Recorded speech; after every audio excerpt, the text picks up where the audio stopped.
The iron doors opened without a sound, but Zara Remington could still feel the weight of hundreds of eyes on her back as she stepped into the throne room where no servant had ever spoken out of turn and lived. The castle had been built beneath the sprawling metropolis of New York, hidden in tunnels that predated the subway system by centuries, and it was here that King Casimir ruled over the vampire courts of North America with an iron fist wrapped in velvet cruelty. Zara had been hired just 3 days ago through a mysterious employment agency that asked no questions about her past and offered a salary that would clear her mother's medical debt in 6 months. The contract had been simple: serve in silence, never meet the king's eyes, and above all, never refuse an order. She'd signed it without reading the fine print, desperate and broke and running out of time. Her mother's cancer treatments were experimental and expensive, and the insurance company had stopped returning her calls weeks ago. This job was her last resort, even if it meant working for creatures that shouldn't exist, in a palace that defied the laws of physics and common sense. The throne room stretched impossibly high, its vaulted ceiling disappearing into shadows that seemed alive. Marble columns lined the space like ancient sentinels, each one carved with scenes of battles and bloodshed that made Zara's stomach turn. The floor beneath her feet was polished to a mirror shine, black as obsidian and cold enough that she could feel it through her sensible work shoes. At the far end of the room, elevated on a dais of dark stone, sat the vampire king himself. Casimir was exactly as terrible and beautiful as the whispered rumors suggested. His hair fell in waves of pure white to his shoulders, contrasting sharply with skin that looked like porcelain carved by a master sculptor. He wore a suit that probably cost more than Zara's entire apartment building, tailored to perfection and dark as midnight. But it was his eyes that made her breath catch crimson red, burning with an intelligence and hunger that spoke of centuries beyond human comprehension. He was reading from a tablet when she entered, one long finger scrolling through what appeared to be stock reports. The casual modernity of the gesture clashed beautifully with the medieval grandeur of his surroundings, and Zara found herself staring longer than she should have. "You're the new maid," he said without looking up. His voice rolled through the throne room like distant thunder, cultured and precise with an accent that belonged to no single country. "The one who replaced Margot after her unfortunate accident." Zara swallowed hard. She'd heard about Margot. The girl had apparently spilled wine on a visiting duchess and been dismissed immediately. No one would say what happened to dismissed servants, but the way they whispered about it suggested nothing good. "Yes, Your Majesty," Zara managed, keeping her eyes fixed on a point somewhere around his shoulder. The headmaid had been very clear about that rule. Never meet his eyes directly unless he commands it. "Look at me." The command cracked through the air like a whip, and Zara's head snapped up before she could think better of it. Their eyes met, and she felt the world tilt sideways. His gaze was hypnotic, pulling her in with a force that felt almost physical. She could sense him in her mind, brushing against her thoughts like silk against bare skin, testing her defenses and finding them far more solid than he expected. His eyes widened fractionally, the first sign of surprise she'd seen from him. "Interesting," he murmured, setting down the tablet and rising from his throne in one fluid motion. He moved like water, like smoke, like nothing human had ever moved, and suddenly he was standing directly in front of her, close enough that she could smell him winter frost and old books and something darker, richer, that made her heart race for reasons that had nothing to do with fear. "You're not like the others," he said, studying her face with an intensity that made her want to look away, but she couldn't, caught in the crimson trap of his eyes. "I can't read your thoughts."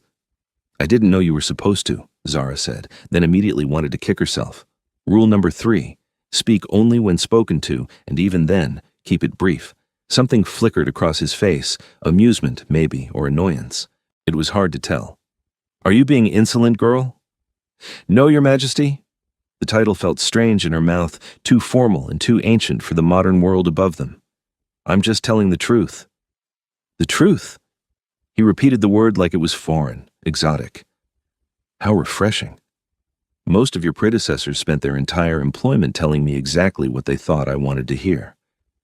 He circled her slowly, and Zara forced herself to remain still, aware of how vulnerable her neck was, how easily he could kill her if he chose. "What's your name?"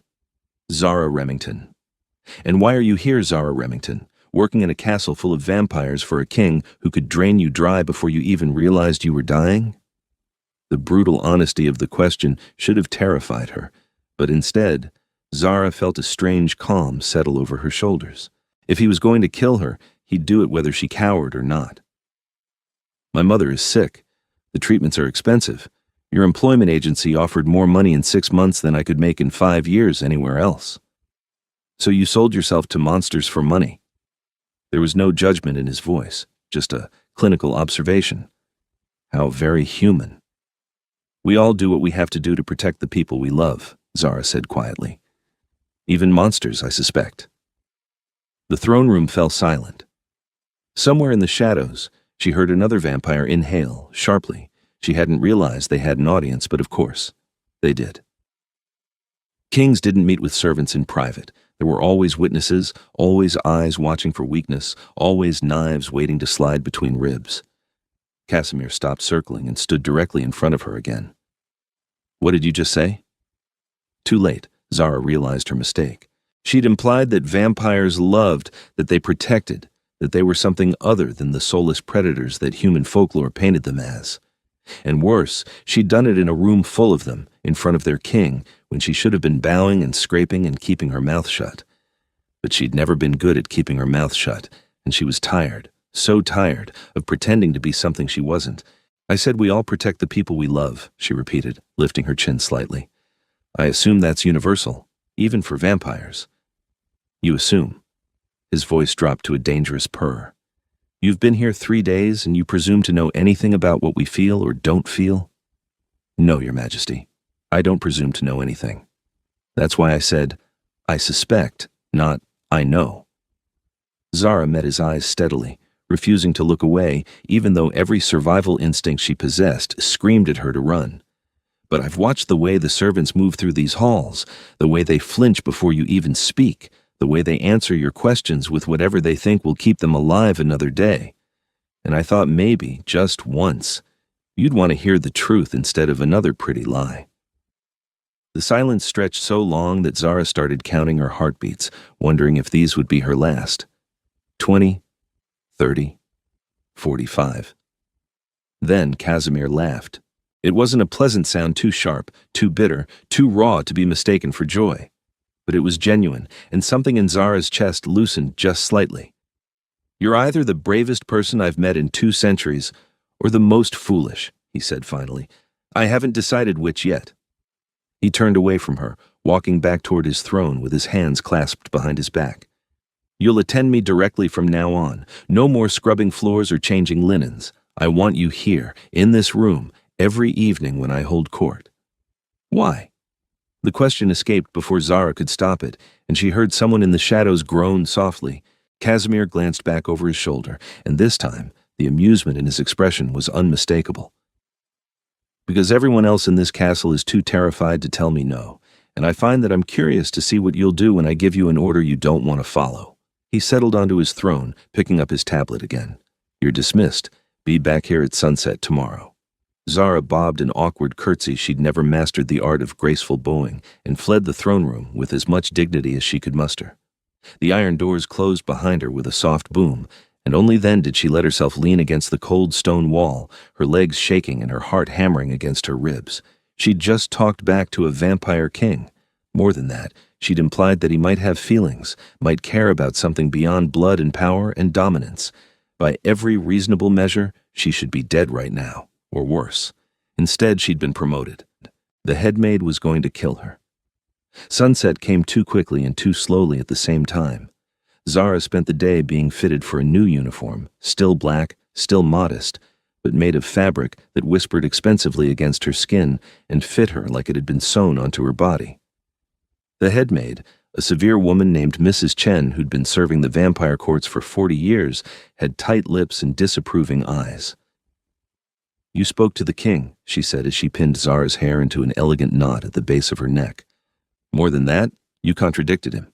Do you have any idea how many girls I've seen die for less? I'm starting to get a sense of it, Zara admitted. Her reflection in the mirror looked like a stranger, polished, professional, wearing clothes that cost more than her rent. I didn't mean to offend him. Offend him? Mrs. Chen's laugh was dry as dust. Child, you didn't offend him, you interested him, which is infinitely more dangerous. She stepped back, examining her work with a critical eye. King Casimir has ruled this territory for 300 years. He's seen everything, done everything, and grown bored of everything. The last person who caught his interest ended up as his personal blood servant for a decade before he finally released her. Zara's hands twisted in her lap. What happened to her? She moved to California and opened a bakery, Mrs. Chen said, which was not at all the answer Zara expected. She sends the king Christmas cards every year with pictures of her grandchildren. He keeps them in a drawer in his study. The image was so incongruous that Zara almost laughed. A vampire king receiving Christmas cards. It was absurd and somehow deeply human all at once. The point, Mrs. Chen continued, is that you've caught his attention. And now you need to decide what you're going to do with it. You can play it safe, tell him what he wants to hear, and hope he gets bored and lets you go. Or you can keep being yourself and risk everything on the chance that he wants something more than another sycophant in his court. What would you do? Zara asked quietly. Mrs. Chen was silent for a long moment, her weathered hands gentle as she adjusted Zara's collar one final time. I would be myself, she said finally. The king values many things, power, loyalty, competence, but what he craves, what he's been searching for his entire immortal life, is authenticity. Someone who sees him as he is and doesn't flinch away. She met Zara's eyes in the mirror. You gave him that yesterday. The question is whether you're brave enough to keep giving it to him. The throne room was already full when Zara arrived, precisely at sunset. Vampires filled the space in elegant clusters, their white hair and pale skin glowing like pearls in the candlelight that illuminated the hall. They all turned to look at her when she entered, and Zara felt the weight of their gazes like physical touches, assessing and calculating and curious. She made her way to the side of the dais where Casimir sat, taking her position where Mrs. Chen had instructed close enough to serve if needed, far enough to stay out of direct conversations. The king wore different clothes tonight, traded modern business wear for something more traditional, a long coat embroidered with silver thread, high boots, dark pants that looked like they belonged in a different century. He looked every inch the immortal monarch, beautiful and terrible and absolutely sure of his power. He didn't acknowledge her arrival, but Zara saw the slight tilt of his head, the subtle shift of his attention. He knew she was there. That was enough. The evening proceeded with a rhythm that Zara quickly recognized. Petitioners approached the throne one by one, bringing disputes and requests and news from other territories. Casimir listened to each with apparent patience, though Zara noticed the slight tightening around his eyes when someone took too long to get to the point, or the tap of his finger when they tried to flatter rather than inform. Your Majesty, a vampire with elaborate braids and cold blue eyes said, bowing so low her forehead nearly touched the floor. The London court sends their regards and requests a meeting to discuss the trade agreements for the new synthetic blood supplements. Tell London that I'll consider their request once they return the territories they seized from my northern holdings, Casimir said coolly. Until then, they can continue purchasing from the Asian markets at triple the price. The vampire hesitated, clearly wanting to argue, but one look at the king's face had her bowing again and retreating. Zara watched the exchange with growing fascination. This wasn't just a court, it was a complex web of politics and power plays that spanned the entire globe, and Casimir sat at the center of it, pulling strings she couldn't even see. Wine, he said without looking at her. Zara picked up the crystal decanter from the side table and poured a glass of the dark red liquid that she was absolutely certain wasn't wine. Her hands remained steady as she climbed the 3 steps of the dais and offered him the glass. Their fingers brushed as he took it from her, and she felt a jolt of something electric race up her arm. His eyes flickered to hers for just a moment, and she saw surprise there again, quickly masked. Thank you, he said, so quietly that only she could hear it. Zara descended the steps and returned to her position, her heart racing. Vampires didn't say thank you to servants. She'd learned that much in her brief time here. They commanded, they expected, they took what they wanted without acknowledgement or gratitude. But Casimir had thanked her, and somehow that felt more intimate than any touch. The evening wore on. More petitioners, more disputes, more of the endless machinations that kept the vampire world turning. Zara stood silently, watching and learning, beginning to understand the subtle language of this court the way a slight bow meant submission. The way holding someone's gaze for too long was a challenge. The way the smallest gesture from the king could change the entire room's energy. The Chicago Nest reports increased hunter activity in their territory. A male vampire with scars across his face said, his voice rough. 3 of our people were killed last month. They're requesting additional security and permission to retaliate. Casimir's expression went cold, colder than Zara had seen it all night. Hunters, he said, and the word carried centuries of hatred. Always the hunters, thinking they can exterminate us like vermin.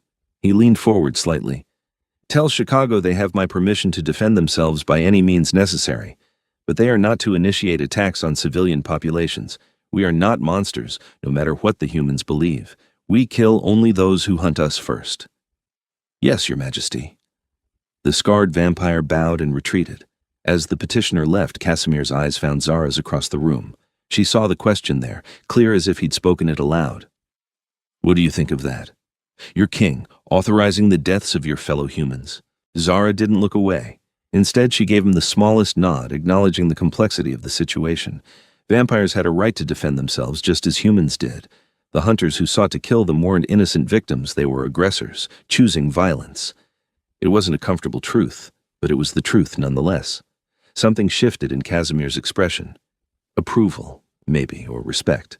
The tension in his shoulders eased slightly, and when the next petitioner approached, his responses were less cold, more measured.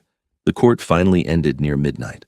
The vampires filtered out of the throne room in elegant streams, their voices low and musical as they discussed the evening's proceedings. Zara remained at her post, waiting for dismissal, but Casimir made no move to send her away. When the last vampire had left and the iron doors closed with their signature silence, he finally spoke. You don't fear me. It wasn't a question, but Zara answered anyway. I do fear you, Your Majesty. I'd be an idiot not to. But I also understand you're not going to kill me just for existing in your presence. What makes you so certain? He rose from his throne and descended the dais steps with that liquid grace that made her breath catch. I've killed for less than existing. I've killed for entertainment, for politics, for simple convenience. What makes you think you're any different? Zara considered the question carefully. They were alone now, truly alone, and the weight of that privacy felt significant. Because if you wanted me dead, I'd be dead already. You wouldn't waste time talking to me, asking my opinion, watching to see how I react. You'd just do it. She met his eyes. So either I'm not in immediate danger, or you're playing a game I don't understand yet. Either way, cowering won't change the outcome. Casimir stopped directly in front of her, so close that she had to tilt her head back to maintain eye contact. You're right, he said softly.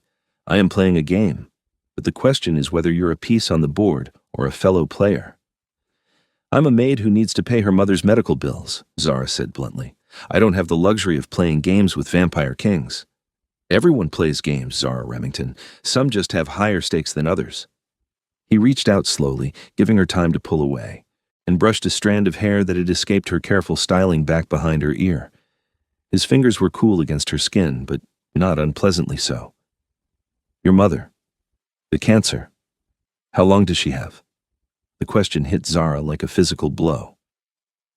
The doctor said 6 months, maybe less, but the experimental treatment could give her more time. Years, possibly, if it works. And if it doesn't work? Then at least I'll know I tried everything. Her voice cracked slightly on the last word, and she hated herself for the weakness. She's all I have. I can't just let her die without fighting. Casimir studied her face for a long moment, and Zara had the uncomfortable sensation of being seen, truly seen, in a way that went beyond the physical. He was looking into her, reading the truth of her desperation and love and fear in the set of her jaw and the shadows under her eyes. I could save her, he said finally. Zara's heart stopped. What? I could save your mother. My blood given over the course of several nights would cure her cancer entirely. She'd be stronger, healthier, live longer, not immortal, but close. 150, maybe 200 years if she's careful. The offer hung in the air between them, impossible and tempting and terrifying all at once. Zara's mind raced through the implications. Vampire blood. The stories about it were endless and contradictory. Some said it was poison, others that it was medicine, still others that it created an unbreakable bond between the vampire and the human who consumed it. "What would it cost?" she asked quietly, because nothing in the vampire world came free. She'd learned that much already. "Your honesty," Casimir said. "Your service here in this court for as long as I require it. And your trust, which I suspect will be the most expensive price of all." "You want me to trust you?" Zara heard the incredulity in her own voice. "A vampire king who admits to killing for entertainment." "I said I've killed for entertainment. I didn't say I enjoyed it." His hand dropped back to his side. 200 years ago, when I was younger and angrier, I killed because it was expected of me. Because showing mercy was weakness, and weakness meant losing my throne. I've grown wiser since then, or perhaps simply more tired. His crimson eyes searched her face. "I'm offering you something invaluable, Zara. Your mother's life. All I'm asking in return is that you stay here and continue doing exactly what you did tonight, stand by my side, and show me the truth instead of pretty lies." It was insane. It was impossible. It was everything she'd been hoping for since the doctors first said the word cancer 6 months ago. "Why?" Zara asked. "Why would you do this for someone you barely know?" "Because you're the first person in a century who's looked at me and seen something other than a monster or a god," Casimir said simply. "And because I'm curious to see what happens when someone in this castle isn't afraid to tell me no." "I haven't told you no yet," Zara pointed out. His smile was sharp as broken glass and twice as dangerous. "You will, and I'm very much looking forward to it." Zara took a deep breath, thinking of her mother in that sterile hospital room, growing thinner and weaker with every passing day. Thinking of the bills piling up, the calls from collection agencies, the desperate hope that had driven her to sign a contract with creatures that shouldn't exist. "I accept," she said, "on one condition." Casimir's eyebrows rose. "You're negotiating with me?" "You said you wanted someone who wasn't afraid to tell you no," Zara replied. "Consider this practice." She straightened her shoulders. "I want your word that my mother will never know what you are. She'll receive the treatment, she'll get better, but she'll believe it's the experimental therapy working. She's been through enough. She doesn't need to know that monsters are real." "Monsters," Casimir repeated, but there was no real heat in the word. "Very well. You have my word, Zara Remington. Your mother will be treated and healed, and she'll never know the truth of what saved her." He extended his hand, formal and old-fashioned. "We have an accord." Zara took his hand, feeling the cool strength of his grip, the way his fingers curled around hers with careful precision. "We have an accord," she echoed. His smile widened slightly. "Good. Then we begin tomorrow night. I'll need to feed first. My blood will be more potent if I'm well fed, and you'll need to bring your mother here, to the castle. I can't risk leaving the compound right now. There's too much unrest in the other territories." "How do I explain bringing her to a castle under New York that she's never heard of?" Zara asked practically. "Tell her it's a private clinic. Tell her you won a lottery. Tell her whatever you need to tell her, as long as she comes willingly." Casimir released her hand, but his eyes remained locked on hers. "And Zara? Don't make me regret this." "I won't," she said with more confidence than she felt. "Thank you, Your Majesty." "Casimir," he said. "When we're alone, you may call me Casimir." The intimacy of the offer made her throat tight. "Casimir," she repeated, testing the name on her tongue. It felt like a secret, something precious and dangerous all at once. He nodded once, satisfied, and turned away. "You're dismissed. Get some rest. Tomorrow will be a long night." Zara fled the throne room for the second time in as many days, her mind spinning with everything that had just happened. She'd made a deal with a vampire king. She was going to save her mother's life, and she'd been given permission to use his first name, which somehow felt more significant than any of the rest of it. Mrs. Chen was waiting in the servants' quarters when Zara returned, her expression knowing. "He made you an offer," she said, not a question. "How did you know?" Zara asked, sinking onto her narrow bed. "Because that's what he does with the ones who interest him. He tests them first, pushes them to see how they'll react, and then, if they pass, he gives them something they want more than anything in the world." Mrs. Chen sat beside her, the mattress dipping under her slight weight. "What did he offer you?" "My mother's life." "Ah." Mrs. Chen nodded slowly. "And what did he ask for in return?" "My honesty, my service, my trust." "That's all?" Mrs. Chen sounded skeptical. "That's all," Zara confirmed. Is there something I should know? Something you're not telling me? The older woman was quiet for a long moment. King Casimir is not like other vampires, she said finally. He's older, more powerful, and more controlled. But he's also lonelier than anyone I've ever met, human or vampire. He surrounds himself with people. But he's always alone, because no one has ever been brave enough to truly see him. What does that have to do with me? Zara asked, though she suspected she already knew the answer. Everything, child, everything. Mrs. Chen patted her hand gently. Just remember, vampires love differently than humans, more intensely, more possessively, more permanently. If you're not careful, you'll wake up one day and realize you've given him more than your honesty and service. You'll have given him your heart, and there's no contract in the world that can protect you from that. The words haunted Zara through her restless sleep and into the next evening. She woke before sunset, spending the daylight hours arranging transportation for her mother from the hospital to the castle's hidden entrance. The conversation had been difficult. Her mother, weak but still sharp as ever, had questions that Zara couldn't fully answer. A private clinic, her mother repeated, her voice thin and reedy. How did you arrange this, Zara? Do you have any idea how much those cost? My new employer is covering it, Zara said, which was technically true. It's part of my benefits package. Please, Mom, just trust me. This could save your life. Her mother's eyes, once bright green but now faded by illness and medication, studied her face. You're not doing anything illegal, are you? Or dangerous? I'm working as a personal attendant for a very wealthy man, Zara said carefully. That's all. Nothing illegal, I promise. It wasn't technically a lie, but it felt like one anyway. Her mother finally agreed, too tired and sick to put up much of a fight, and by sunset, Zara had her installed in one of the castle's guest rooms, a space more luxurious than any hospital room, with silk sheets and soft lighting and windows that showed a projected view of Central Park rather than the stone walls that actually surrounded them. This is incredible, her mother breathed, sinking into the comfortable bed. Are you sure this is real? It feels like a dream. It's real, Zara assured her, tucking the blankets around her thin frame. Rest now. The treatment starts tonight. She left her mother sleeping and made her way to the throne room, where Casimir was already holding court. He glanced up when she entered, and something in his expression softened almost imperceptibly. Your mother is here? He asked during a brief lull in petitioners. In the East Wing, as you instructed, Zara confirmed quietly. Good. We'll begin after court ends. He paused. How are you feeling? The question surprised her. Nervous, she admitted, but hopeful. Good, he said again. Hope is important. Don't lose it. The evening's court was longer than usual, filled with tense negotiations over territory disputes and trade agreements that seemed to grow more complex with every passing hour. Zara watched Casimir navigate it all with practiced ease, seeing now how carefully he controlled every interaction, every word, every subtle gesture. He was a king in truth, bearing the weight of thousands of lives on his shoulders, and for the first time, she wondered what that cost him. When the throne room finally emptied, Casimir rose and descended the dais.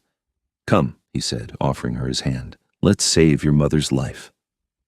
They walked through the castle's winding corridors together, their footsteps echoing on marble floors. Other vampires passed them and bowed low, their eyes widening at the sight of their king walking hand in hand with a human servant. Zara knew she should be embarrassed, but she couldn't bring herself to pull away. His hand was cool and strong around hers, anchoring her against the fear that threatened to overwhelm her. Her mother was awake when they entered the room, her eyes widening at the sight of Casimir.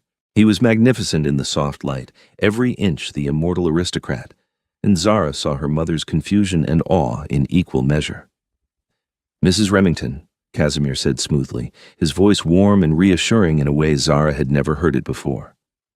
I'm Dr. Casimir Vladislavich. I'll be overseeing your treatment personally. Doctor? Her mother glanced between them. Zara, you didn't mention. It's a very specialized treatment, Casimir interrupted gently, moving to sit beside the bed. I apologize for the unusual circumstances, but I assure you, you're in excellent hands. He looked at Zara. Would you prepare the materials, please? Zara nodded, grateful for something to do with her shaking hands. She poured water from the crystal pitcher on the side table, her back to the bed, giving Casimir privacy to make a small cut on his wrist. When she turned back, He was holding a small vial of blood, his blood, dark and rich and somehow alive in a way that made her skin prickle. "This will taste unpleasant," Casimir told her mother, "but I need you to drink all of it. The effects will be gradual, but you should start feeling better within a few hours." Her mother took the vial with trembling hands, eyeing the dark liquid with obvious suspicion. But desperation won over doubt, and she downed it in 3 quick swallows, grimacing at the taste. "Excellent," Casimir said, taking the empty vial back. "Now rest. Your daughter will stay with you through the night, and I'll return tomorrow evening for the next treatment." He left before her mother could ask more questions, and Zara settled into the chair beside the bed, holding her mother's hand as the older woman drifted into sleep. She could already see the change color returning to her mother's cheeks, her breathing easier and deeper than it had been in months. It was working. Casimir's blood was actually working. Zara stayed with her mother through the long night, watching over her sleep, and when dawn threatened, she finally allowed herself to weep with relief and gratitude and a complex tangle of emotions she couldn't name. Over the following weeks, a strange new rhythm developed. Zara split her time between attending court with Casimir and caring for her mother, who grew stronger with each treatment. The cancer was receding, the doctors would have said if she'd been in a hospital with actual doctors. But here in the castle, surrounded by vampires and impossible magic, her mother simply healed. And as her mother healed, something else began to grow, a connection between Zara and Casimir that neither of them had anticipated or could quite control. It started small, a glance that lasted too long, a smile that felt too intimate, the way his hand would find the small of her back when guiding her through crowded hallways, possessive and protective in equal measure. "You're staring," Casimir said one evening during court, not looking at her but clearly aware of her attention. "I'm observing," Zara corrected. "There's a difference." "And what have you observed?" "That you're lonely," she said quietly, knowing the vampires around them were too focused on their own conversations to overhear. "Even in a room full of people, you're completely alone." His jaw tightened, the only sign he'd heard her. "We're all alone, Zara. Some of us are just more honest about it." "I don't believe that," she said. "I think you've spent so long being a king that you've forgotten how to be just Casimir." This time, he did look at her, his crimson eyes burning with an intensity that made her breath catch. "And you think you know Casimir, after a few weeks in my court?" "No," Zara admitted, "but I'd like to." The words hung between them, heavy with implication. Casimir's eyes darkened, and for a moment, Zara thought he might send her away, might call this whole arrangement off and throw her back to the human world above. Instead, he stood abruptly. "Court is ended," he announced to the room at large. "Leave us." The vampires scattered like leaves in the wind, some looking curious, others alarmed. Within moments, the throne room was empty except for the two of them. "You want to know me," Casimir said, descending from his throne to stand before her. "Why?" "Because you interest me," Zara said, echoing his own words from weeks ago. "Because I see the way you rule, the way you make decisions, the way you carry the weight of this entire territory on your shoulders. And I wonder who you were before you became king, what you wanted, what you dreamed about." "I dreamed of power," he said flatly, "of living forever and never being weak or vulnerable again. I achieved those dreams. They brought me no happiness." "Then what would bring you happiness?" Zara asked. Casimir reached out, cupping her face in his cool hand. "I don't know anymore," he said softly. "I've been alive for 300 years, Zara. I've had lovers and companions, friends and enemies. I've seen empires rise and fall. I've tasted every pleasure this world has to offer, and none of it matters, none of it lasts, none of it fills the emptiness." "Maybe you've been looking in the wrong places," Zara said, her heart pounding so hard she was sure he could hear it. "Maybe," he agreed. His thumb brushed across her cheekbone, tender and careful. "Or maybe I've finally found the right place, and I'm terrified to acknowledge it, because I know how badly it will hurt when I inevitably lose it." "You don't know that you'll lose me," Zara whispered. "You're human, Zara. Fragile and brief and burning so bright it hurts to look at you. Even with my blood extending your mother's life, you'll still age, still die. I'll have decades with you at most, and then I'll have centuries of emptiness afterward, remembering what it felt like to be whole." "Then maybe decades are enough," Zara said. "Maybe it's worth the pain if the joy is real." Casimir's control cracked. He pulled her against him, and suddenly they were kissing, and it was nothing like Zara had imagined kissing a vampire would be. His lips were cool but soft, moving against hers with a gentleness that contradicted every story she'd ever heard about his kind. He kissed her like she was precious, like she was breakable, like he was terrified of hurting her even as he pulled her closer. When they finally broke apart, both breathing hard despite only one of them needing air, Casimir rested his forehead against hers. "This is a terrible idea," he murmured. "Probably," Zara agreed. "Are we doing it anyway?" "Yes." The word came out rough, almost angry, but his arms tightened around her. "God help us both, yes." Their relationship developed in stolen moments and quiet conversations. Casimir showed Zara parts of the castle no human had seen in centuries, his private library, filled with books in languages she couldn't read, his study, where he kept those Christmas cards from his former blood servant, a rooftop garden that somehow existed deep underground, lit by artificial sunlight that would never burn him. "I had this built 50 years ago," he said, walking among the roses that bloomed in impossible profusion. "I missed the sun. I missed color and warmth and growing things. This is the closest I'll ever get." Zara took his hand, lacing their fingers together. "It's beautiful." "So are you," he said, turning to face her. In the golden light, he looked almost human, still pale, still ethereal, but softer somehow, more real. "I didn't think I could feel this way anymore. I thought I'd grown too old, too cold, too removed from human emotion." "And now?" Zara asked. "Now I'm terrified every moment you're out of my sight," he admitted. "Terrified that something will happen to you, that you'll change your mind, that this is all a dream and I'll wake up alone again." His hand tightened around hers. "You've made me vulnerable, Zara Remington, and I can't decide if I hate you or love you for it." "Can it be both?" she suggested, and he laughed, the sound echoing through the garden like bells. But their happiness was fragile, and they both knew it. The other vampires had noticed their growing attachment, and not all of them were pleased. Vampires and humans didn't form attachments. In this court it was too dangerous, too complicated, too likely to end in heartbreak or political disaster. The challenge came, as Casimir had predicted, from his second-in-command. Lord Draven was ancient even by vampire standards, with silver-white hair that fell to his waist and eyes like chips of ice. He'd served Casimir for 100 years, loyal and ruthless and utterly pragmatic. And he did not approve of his king's infatuation with a human maid. "You're making us look weak," Draven said during a private council meeting that Zara attended as Casimir's personal attendant. "The other territories are talking. They say you've gone soft, that a human girl has you wrapped around her finger." "Let them talk," Casimir replied coolly. "Their opinions mean nothing." "They mean everything," Draven insisted. "We rule through strength and fear. If they sense weakness, they'll exploit it. They'll test you, push boundaries, and before we know it, we'll have a war on our hands." "Then we'll fight a war," Casimir said, his voice dropping to a dangerous purr. "I've fought wars before, Draven. I'm quite good at them." "Not with a human liability that your enemies can target to hurt you," Draven shot back. He turned his cold gaze on Zara. "She's a weak point, Casimir, and weak points get people killed." "Careful," Casimir said softly, but the threat in his voice was unmistakable. "You're speaking about someone I care for deeply. I'd hate to lose my oldest friend over a careless word." Draven fell silent, but Zara could see the calculation in his eyes. This wasn't over, not by a long shot.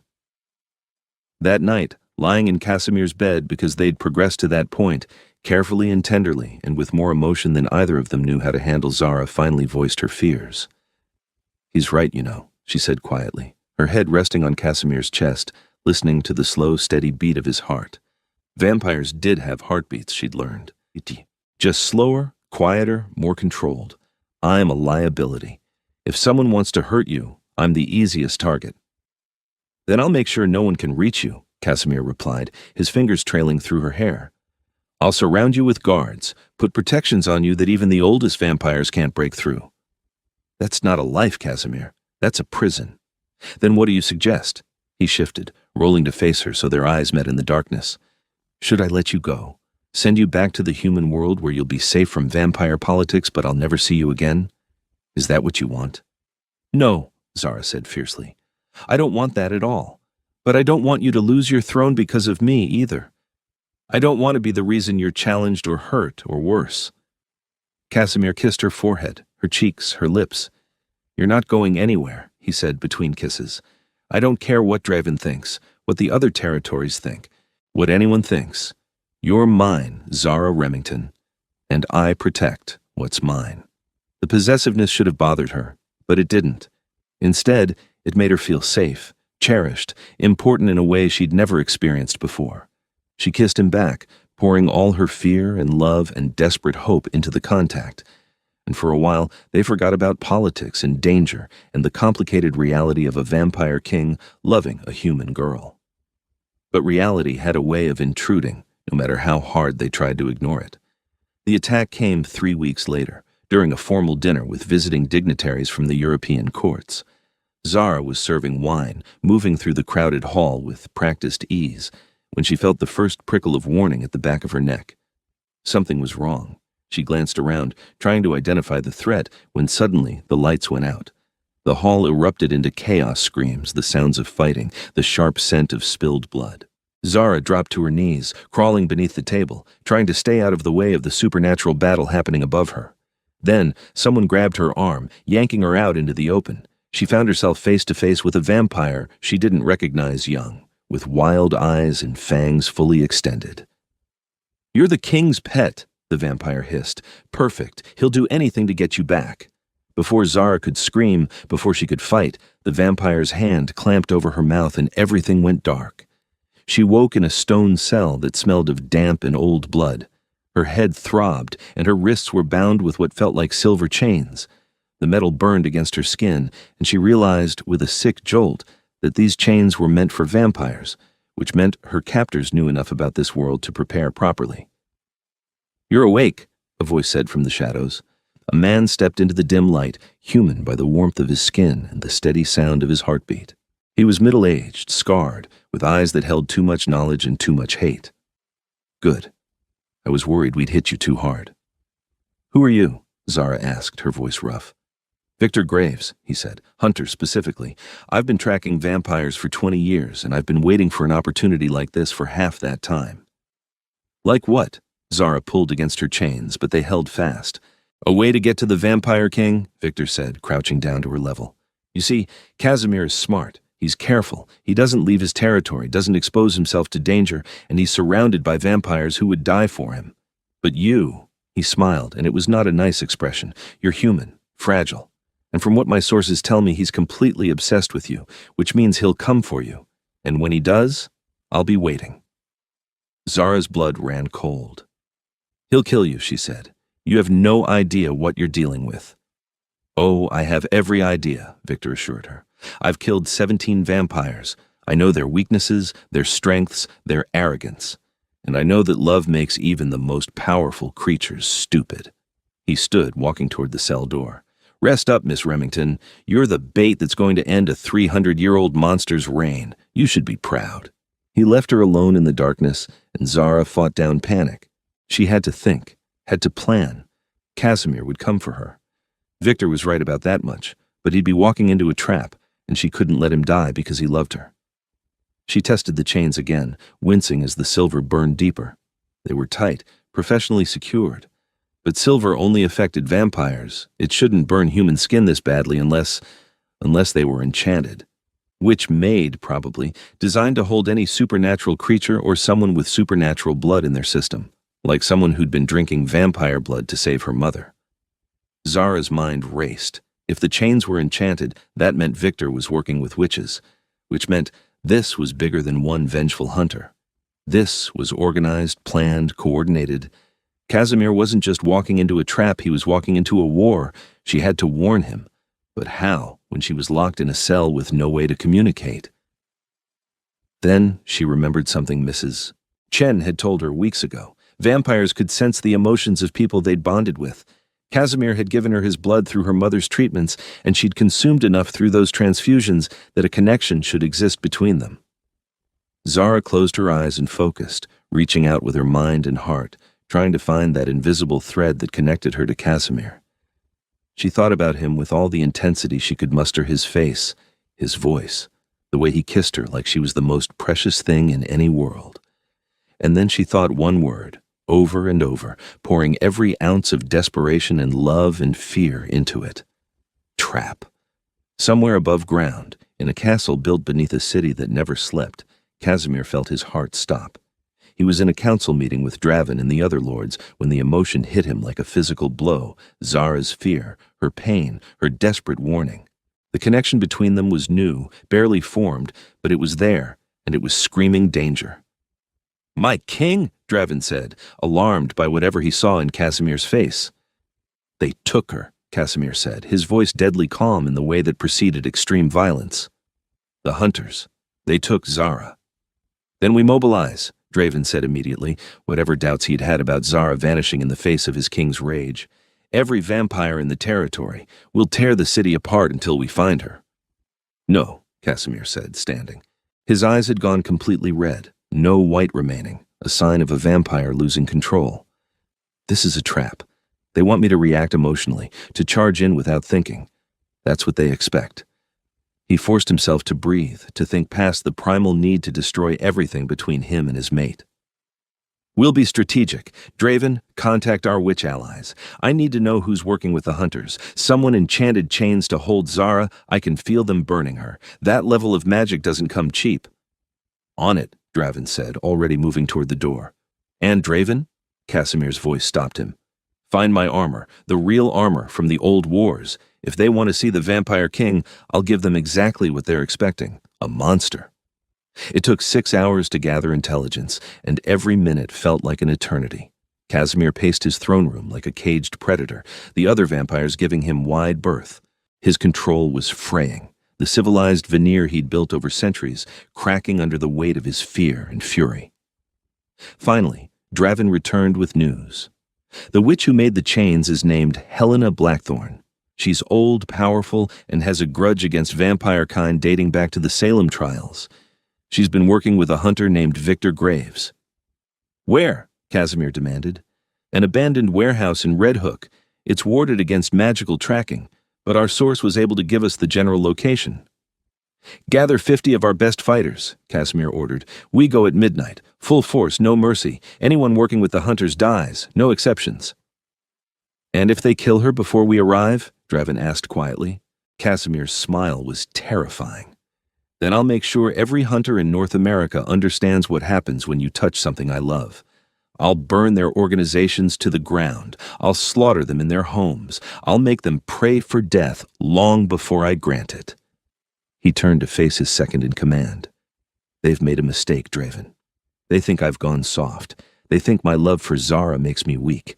They're about to learn that it makes me so much more dangerous." Midnight came with a cold rain that turned the streets of Red Hook into rivers of neon and shadow. Casimir led his vampires through the darkness like an army of pale ghosts, silent and deadly. He wore armor from the 16th century, black leather and silver clasps, a sword at his hip that had tasted the blood of hundreds. The warehouse loomed before them, dark and seemingly abandoned. But Casimir could feel the wards humming with power, could sense the life inside Zara's heartbeat, rapid and frightened but alive. Relief flooded through him, followed immediately by renewed rage. "Take down the wards," he ordered the 3 vampires who'd once been witches themselves, turned centuries ago but still capable of magic. They worked quickly, their chanting low and melodic, and the wards collapsed with a sound like breaking glass. Immediately, alarms began blaring inside the warehouse.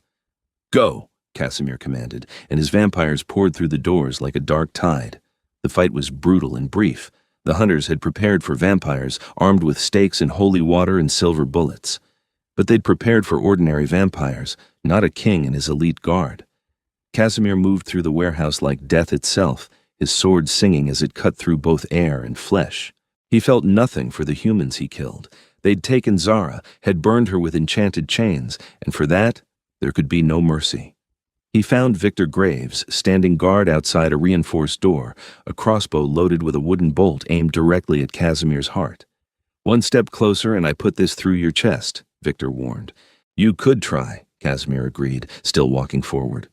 "But you're human, and I'm ancient.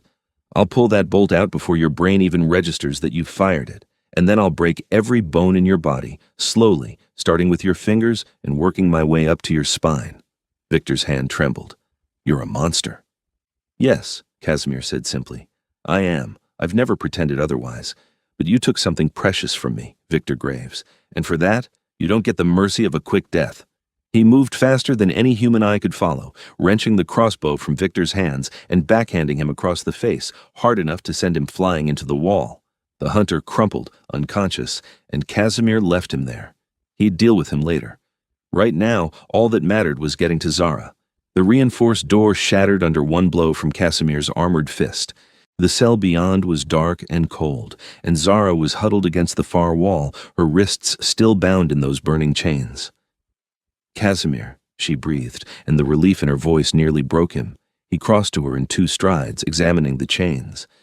Which Maid, he confirmed, fury rising again. This is going to hurt, love. I'm sorry. Just get them off, Zara said through gritted teeth. Casimir gripped the chains and pulled. His hands burned where they touched the enchanted silver, his flesh smoking and blistering. But he didn't stop until the chains snapped. He gathered Zara into his arms, cradling her against his chest as he stood.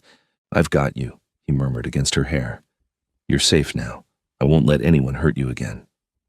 I knew you'd come, Zara said, her voice muffled against his armor. But I was afraid it was a trap. Are you hurt? Did they... Shh, Casimir soothed, carrying her out of the cell. I'm fine. My people are fine. The hunters are dead or captured. It's over. But it wasn't over. Not quite. They emerged from the warehouse to find Helena Blackthorne waiting, surrounded by a circle of protective wards. The witch was old, her white hair wild around her face, her eyes burning with centuries of hatred. You killed my grandson, she said, her voice carrying over the rain and chaos. Victor was all I had left, and you killed him.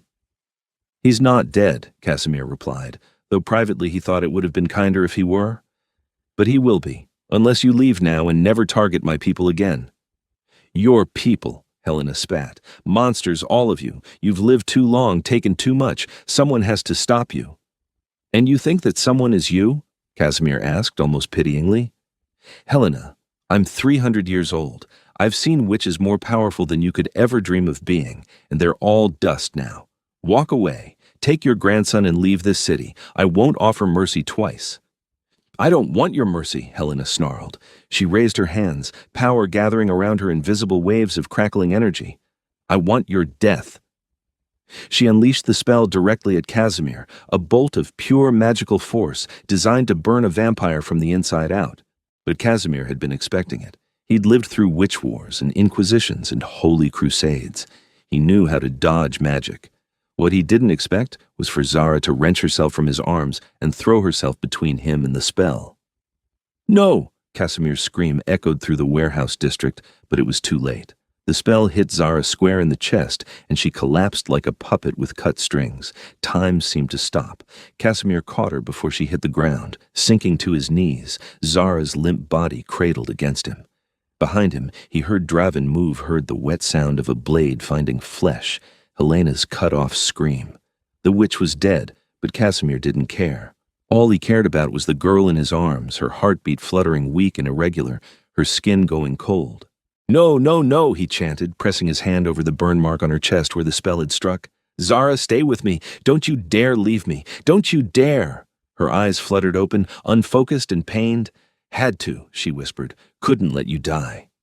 You foolish, brave, impossible girl, Casimir said. And he was crying, he realized dimly.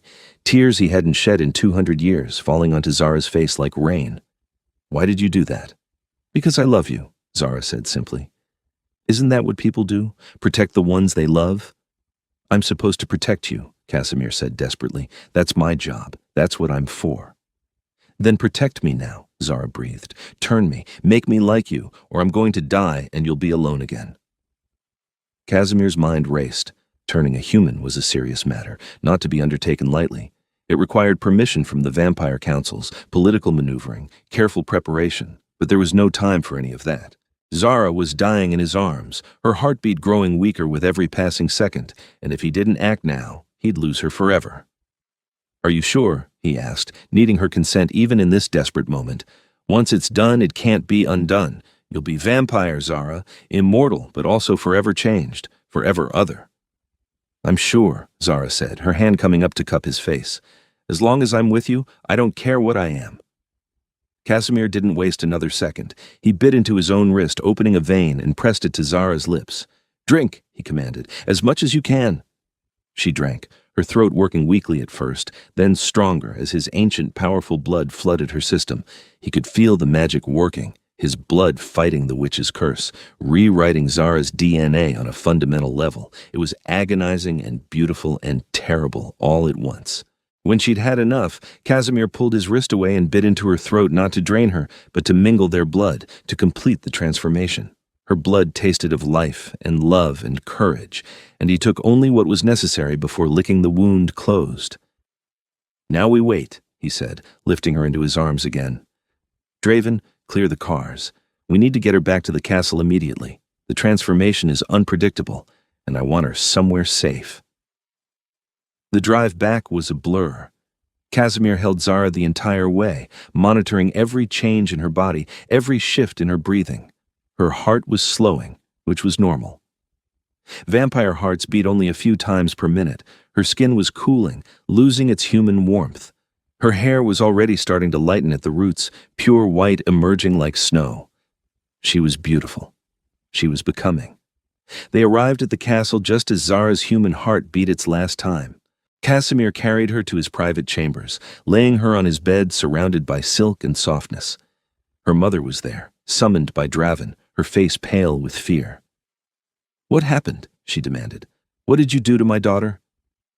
"I saved her life," Casimir said simply. "At her request, I turned her. She's vampire now, Mrs. Remington. Or she will be, once the transformation completes." Zara's mother sank into a chair, her hand pressed to her mouth. Oh God, Zara, what have you done?" "What she had to," Casimir said quietly. "Your daughter is the bravest person I've ever met. She threw herself in front of a killing curse meant for me. And when I offered her a choice between death and immortality, she chose immortality. Chose me. Chose us." He turned to face Zara's mother fully, and for the first time let her see him as he truly was, not a wealthy employer or a mysterious doctor, but an ancient vampire king who loved her daughter more than his own existence. "I know this isn't what you wanted for her," he said. "I know you probably had dreams of grandchildren and a normal life and all the things that humans take for granted. But your daughter is extraordinary, Mrs. Remington. She's changed me, challenged me, made me remember what it's like to feel something beyond duty and politics. And I swear to you, on everything I am and everything I have, that I will spend the rest of her very long life making her happy." Zara's mother stared at him for a long moment, then looked at her daughter's still form. "Does she love you?" she asked finally. "Yes," Casimir said without hesitation. "And I love her. More than I knew I was capable of loving anything." "Then I suppose that's all that matters," Mrs. Remington said softly. She stood and crossed to the bed, pressing a kiss to Zara's forehead. "Take care of her, give her the world, or I'll find a way to kill you, Vampire King or not." Despite everything, Casimir smiled. "I'd expect nothing less." Zara woke 3 days later to a world transformed. Colors were sharper, sounds clearer, every sense amplified to a degree that was almost overwhelming. She could hear conversations happening floors away, could smell the blood pumping through her mother's veins, could feel the earth rotating beneath the castle, and she could feel Casimir sitting beside the bed holding her hand. The connection between them was no longer a faint thread. It was a blazing cord of light and emotion, tying them together in a way that felt permanent and profound. "Casimir," she said, and her voice came out different, richer, more melodic, with an edge of power she'd never possessed as a human. His eyes flew open, crimson, meeting crimson. "You're awake," he breathed. "Thank the darkness, you're awake. How do you feel?" "Different," Zara said, sitting up slowly. "Everything is so bright and loud and alive. Is it always like this?" "At first," Casimir assured her. "You'll learn to filter it, to control the sensory input. I'll teach you." He cupped her face in his hands. "Are you angry with me? For changing you?" "You saved my life," Zara said. "Why would I be angry?" "Because I took your humanity, your ability to have children, to grow old, to die peacefully in your sleep surrounded by great-grandchildren. I took all of that away from you." Zara leaned forward and kissed him, tasting herself on his lips, vampire now, sharp and sweet and foreign. "You gave me forever," she said against his mouth. "Forever with you. That's worth more than any grandchildren I'll never have." Casimir kissed her back, deep and desperate and full of relief. When they finally broke apart, he pressed his forehead to hers. "I love you," he said. "I've loved you since the moment you looked me in the eye and told me that even monsters protect what they love. You saw me, Zara, the real me, beneath the crown and the power. And you didn't look away." "I love you too," Zara said. "My vampire king." "Just Casimir," he corrected. "When we're alone, I'm just Casimir. Your Casimir." "Mine," Zara agreed, testing the possessive word and finding she liked the way it tasted. "And I'm yours."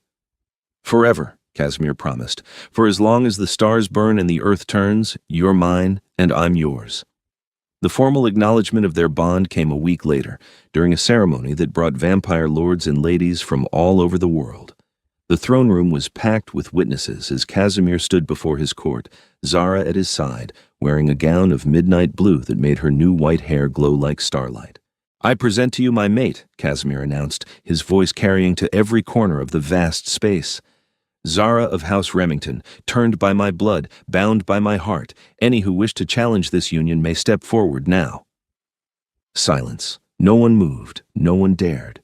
Draven stepped forward, bowing low before them both. "The court accepts and welcomes Lady Zara," he said formally. Then, so quietly that only vampire hearing could catch it, he added, "You were right, my king. She makes you stronger, not weaker. I apologize for doubting."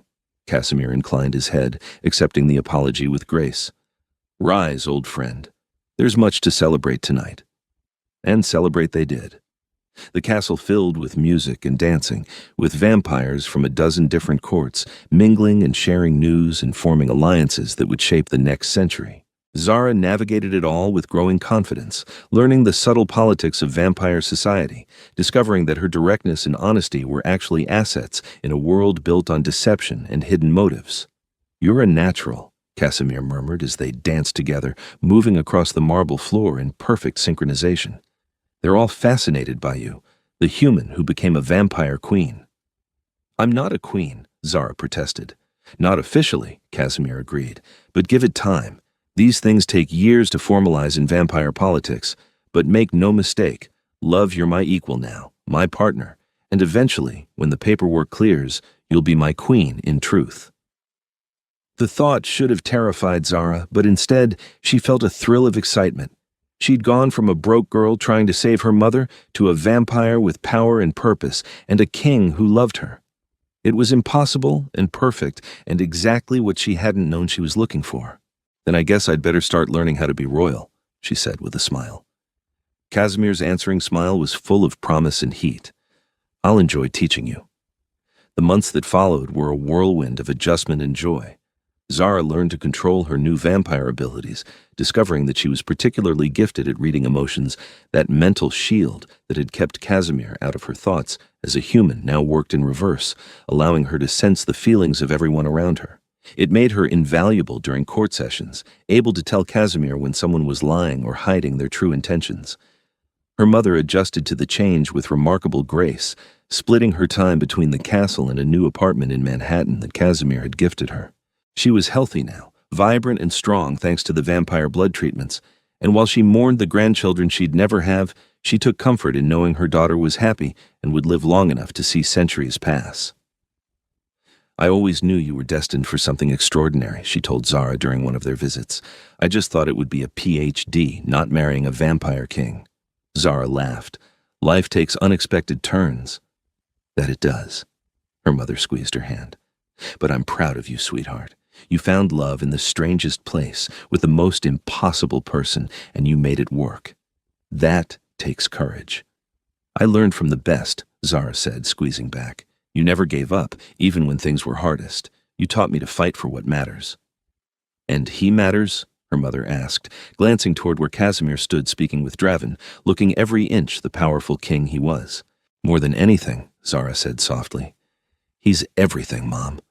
My partner, my protector, my home. I never believed in soulmates until I met him, but now I can't imagine existing without him." Her mother smiled. "Then you have my blessing. Not that you need it, but you have it anyway." 2 years after Zara's transformation, Casimir made their bond official in human terms as well as vampire ones. The wedding was small and private, held in the underground garden at sunrise, artificial sunlight streaming through the enchanted glass, roses blooming in impossible profusion, and only their closest friends and family present. Zara wore white, traditional and beautiful, her hair braided with tiny diamonds that caught the light. Casimir wore black, elegant and timeless, his crimson eyes fixed on his bride as if she was the only thing that existed in any world. "I take you as my mate," Casimir said, the ancient vampire vow. "My blood for your blood, my life for your life, my heart for your heart. From this moment until the stars die, you are mine and I am yours." "I take you as my mate," Zara echoed, her voice steady and sure. "My blood for your blood, my life for your life, my heart for your heart. From this moment until the stars die, you are mine and I am yours." They exchanged rings, simple platinum bands engraved with each other's names, and then they kissed, sealing the vow that would bind them for centuries to come. "I love you," Casimir said against her lips, "my brave, beautiful, impossible queen." "I love you too," Zara said, smiling through happy tears. "My vampire king who learned to feel again." The years stretched ahead of them like a golden road, full of promise and adventure and love. They ruled together, partners in truth, making the North American territories prosperous and peaceful. They traveled the world, visiting other vampire courts, forging alliances and friendships that strengthened their position. They fought battles when necessary, defending their people from hunters and rival vampires and all the threats that came with immortal life. But through it all, they had each other, and that made everything else worthwhile. On their 50th anniversary, Casimir took Zara back to the throne room where they'd first met, where she'd been the brave new maid who dared to tell a vampire king no. "Do you remember?" he asked, pulling her close as they stood before his throne. "I remember being terrified," Zara said with a laugh. "I thought you were going to kill me for being insolent." "I thought about it," Casimir admitted, "for about half a second, and then you told me that monsters protect what they love, and I realized you were something special. Someone worth keeping." He tilted her face up to his. "You changed my entire world in that moment, Zara. Made me remember what it was like to hope, to feel, to love. You saved me in ways I didn't even know I needed saving." "We saved each other," Zara corrected. "I was drowning in debt and desperation, and you threw me a lifeline. And then somewhere along the way, the lifeline became a connection, and the connection became love, and here we are. 50 years later, still completely obsessed with each other." "Obsessed," Casimir repeated, considering the word. "Yes, that's accurate. I am obsessed with you. Utterly, completely, eternally obsessed." He kissed her deeply, pouring centuries of emotion into the contact. "Thank you for telling me no all those years ago. Thank you for seeing me as more than a monster or a king. Thank you for loving me." "Always," Zara promised, "for as long as the stars burn and the earth turns." "Forever," Casimir agreed, and he smiled that rare, genuine smile that he saved only for her, the smile that lit up his entire face and made him look almost human. "My queen, my mate, my everything." They stood together in the throne room, wrapped in each other's arms, surrounded by the echoes of 5 decades of love and partnership and shared dreams. And above them, in the human world, New York City pulsed with life and light and endless possibility, never knowing that beneath their feet, a vampire king and his human-turned-vampire queen had found their happily ever after against all odds. The story could have ended there, perfect and complete. But life, even immortal life, had a way of continuing, of growing, of adding new chapters to stories that seemed finished. 10 years later, a miracle occurred. Zara felt at first a strange warmth in her chest, a flutter of something that shouldn't be possible. Vampires didn't get pregnant. Everyone knew that. Their bodies were frozen in time, unchanging and unchangeable. But magic had its own rules, and love had a way of breaking even the most fundamental laws. The castle's resident healer, an ancient vampire who'd once been a physician, confirmed what Zara suspected, but didn't dare believe. "Impossible," the healer breathed, staring at the results of her examination. "But unmistakable. You're with child, my lady. The first vampire pregnancy in over 1,000 years." Casimir, when told, went completely still. "How?" he asked finally. "I don't know," the healer admitted. But if I had to guess, your blood is ancient and powerful, and hers is unique. She was turned during death, not before it. The combination of your bloodlines, the strength of your bond, the magic woven into her transformation, somehow it created something new, something that's never existed before. Casimir looked at Zara, wonder and terror warring in his crimson eyes. "A child," he said wonderingly. "Our child." "Are you happy?" Zara asked, suddenly uncertain. They'd never discussed children. It hadn't seemed possible, so why talk about it? "Happy?" Casimir pulled her into his arms, holding her like she was made of glass. "Zara, I'm terrified. I'm ecstatic. I'm completely overwhelmed. But yes, I'm happy. So incredibly happy." The pregnancy was difficult and dangerous. No vampire had given birth in living memory, and every day brought new fears and complications. But Zara was strong, and Casimir was determined, and together they faced each challenge as they'd faced everything else as partners, as equals, as two people who loved each other enough to believe in miracles.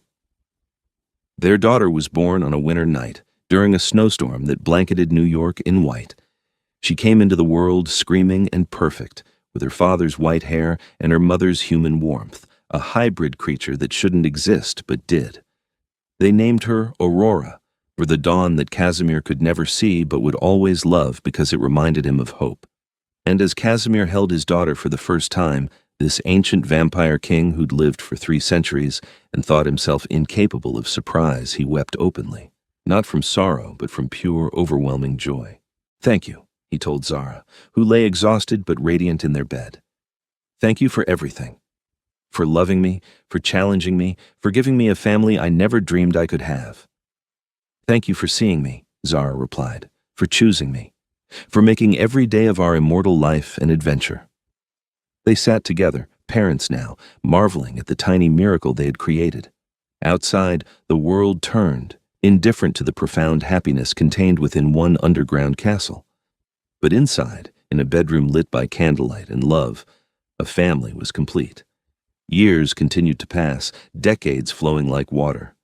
Aurora grew up strong and brilliant, inheriting her father's power and her mother's courage. She became a bridge between the vampire and human worlds, able to walk in sunlight and command respect from both species. She eventually took her place in the court, working alongside her parents to build a world where vampires and humans could coexist peacefully. And through it all, through every challenge and triumph and unexpected twist of fate, Casimir and Zara remained exactly what they'd always been: partners, lovers, best friends, soulmates. The servant who dared to tell a vampire king no, and the king who'd learned to say yes to love. They ruled together for centuries, their bond growing stronger with each passing year rather than weaker. And whenever young vampires came to court, nervous and uncertain, they would hear the story of how it all began, how one brave human girl had looked a monster in the eye and seen a man, and how that simple act of faith had changed everything. It became legend, this story of theirs. But legends, Casimir would always say with a smile, were just truth wrapped in time. And the truth was simple. Love conquered death. Love conquered fear. Love conquered everything if you were brave enough to choose it. And Zara had been brave enough. They both had. Forever wasn't long enough for everything they wanted to say and do and experience together. But forever was what they had, and they made every single day of it count. In the throne room where they'd first met, now centuries old but still unchanged, a plaque was mounted on the wall. It bore simple words, engraved in silver. Here, a servant dared to speak truth. Here, a king learned to listen. Here, love changed the world. And beneath that, in smaller script, barely visible unless you knew to look for it, Casimir and Zara forever. And forever was exactly what they got.